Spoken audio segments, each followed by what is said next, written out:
As I look forward to India at the Asia Cup, I actually want to look back a little bit to a little over a year ago when India won the T20 World Cup in the Caribbean. And the reason I want to do that is I thought the formation there, the combination there, was just about perfect for those conditions. And I think as we understand the conditions in the UAE, that is easily replicable. And so I'm going to look at what happened there and see how easily one can replicate that. So the first thing that strikes you when you look at that team was two world-class fast bowlers, one the best in the world, the other most teams would love to have, a third seamer in Hardik Pandya who's excellent and versatile in that he could in those conditions be the third seamer, sometimes as we've seen even the second, and if you've got really fast bowling conditions, he could be the fourth. So the seam bowling was taken care of, potentially 12 overs, but at least 10. And then India had three spinners for those conditions.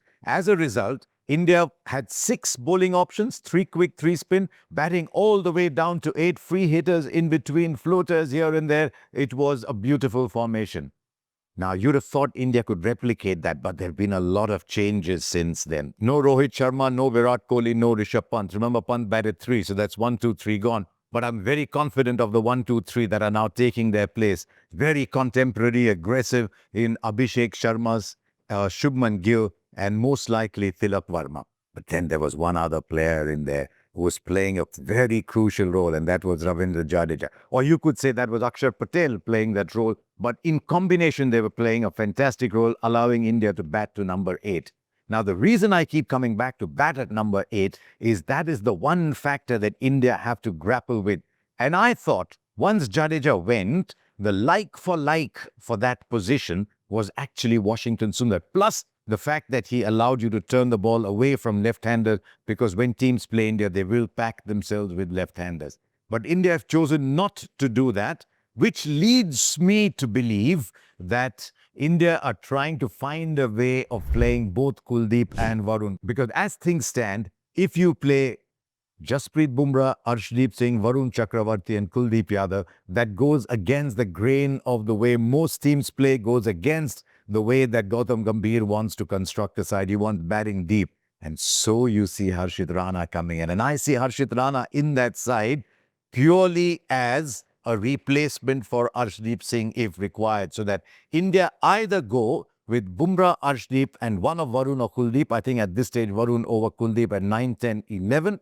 And then play batting all the way to 8. Say, I've got Akshar Patel, I've got Hardik Pandya, and then I will use Shivam Dube for an over or 2. He's a better bowler than the IPL allows him to be because of that rule that's hurting Indian cricket, the impact sub-rule, and have a bit of Abhishek Sharma up there so that you've got 2 or 3 overs in backup and you've got these 5 bowlers, and then you bat all the way down to 8. And that's a delicious batting lineup. So that's one possibility.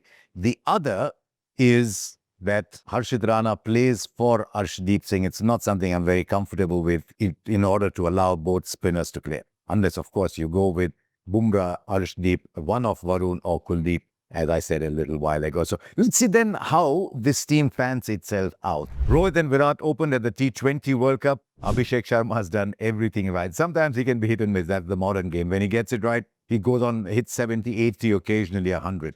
What Shubman Gill will do over there, and he's going to play. The moment he's in the side, he's going to play. What Shubman Gill does there is exactly what he does for Gujarat Titans. He provides substance at a pretty good strike rate.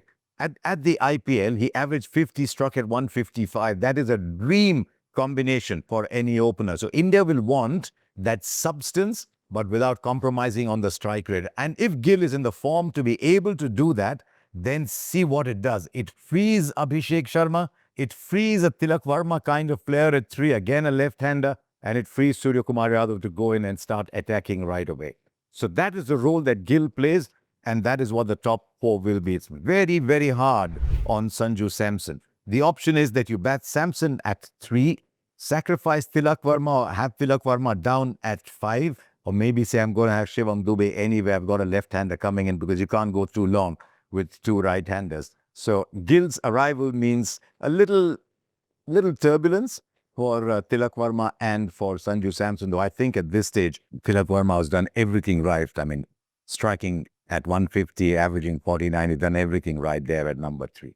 Now let's see what happens after that. You've got the top four.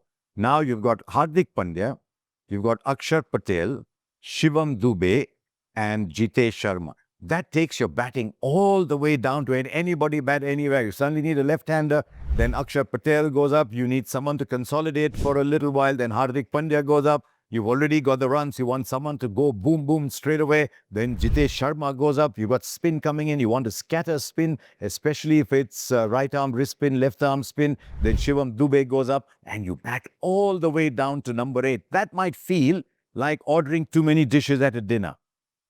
Especially that's weakening the bowling. But if you want to go that way and if you trust your bowling, then that's a very fine way to go.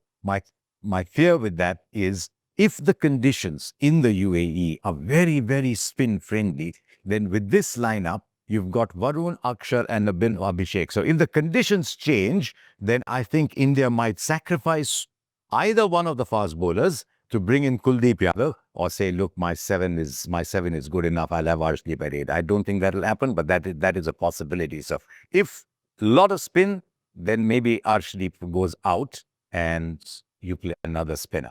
So that's the way it seems to me. I think it's very well balanced, but I still think if you had Washington Sundar in that side, playing at number 8 if required, bowling in the power play if required, bowling a little bit of spin, then and in a 6-bowler setup, exactly as it was in the T20 World Cup, that would have been well nigh perfect. At this stage, Harshit Rana batting at number 8 is more talk and promise than actual performance.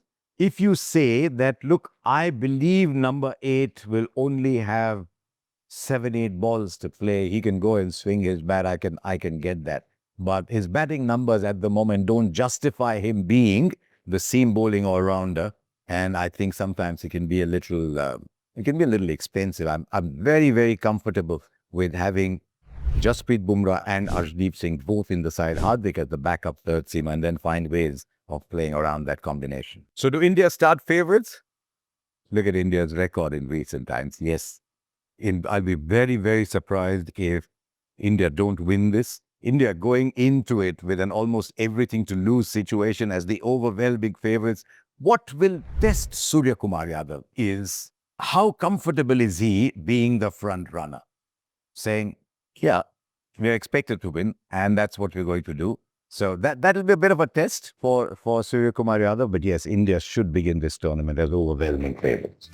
So thank you for watching and do subscribe to this channel.